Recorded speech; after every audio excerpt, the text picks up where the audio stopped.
እዚህ ጋር የተሰጠን ፊገር አለ።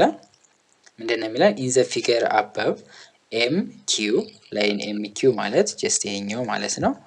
ኤንድ ኤን አር ይሄ ማለት ነው። ኢንተርሴክት አት ፖይንት ፒ ላይ ኢንተርሴክት አድርገዋል ይለናል። ኤንፒ ማለት ይሄኛው ከማን ጋር እኩል ነው? ከኪው ፒ ጋር። ያ ማለት እነዚህ እኩል ናቸው ማለት ነው። ይሄና እኩል ናቸው ብሎናል።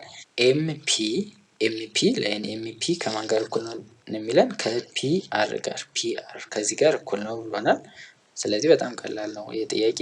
ዋት ኢዝ ዘ ሜዠር ኢን ዲግሪ ኦፍ አንግል ኪው ከዚህ ትነሳላችሁ።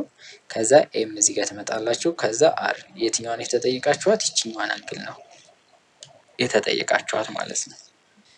ኤስኤቲ ነው ብያችኋለሁ። ስለዚህ መልሱን ስትጽፉ ጀስት ዲግሪውን አጻፉ ነው የሚላችሁ። ቁጥሩን ብቻ እንድታስቀምጡ ነው። አሁን እዚህ ጋር ብዙ አይነት መንገድ፣ ሁለት አይነት መንገድ አለ። ኤክስቴሪየር አንግል ቴረም ይባላል። ኤክስቴሪየር አንግል ቴረም ምንድን ነው የሚለው? የዚህና የዚህ ድምር ከዚህ ጋር እኩል ነው የሚለን። ደግሞ እንደምናውቀው አይሶስለስ ትሪያንግል ስለሚሆን ይሄ ኤክስ ከሆነ ይሄም ኤክስ ነው። ስለዚህ ኤክስ ፕላስ ኤክስ እኩል ነው 60። 2ኤክስ እኩል ነው 60 ይሆናል። ሲካፈል ለሁለት ኤክስ እኩል ነው 30 ይሆናል ማለት ነው።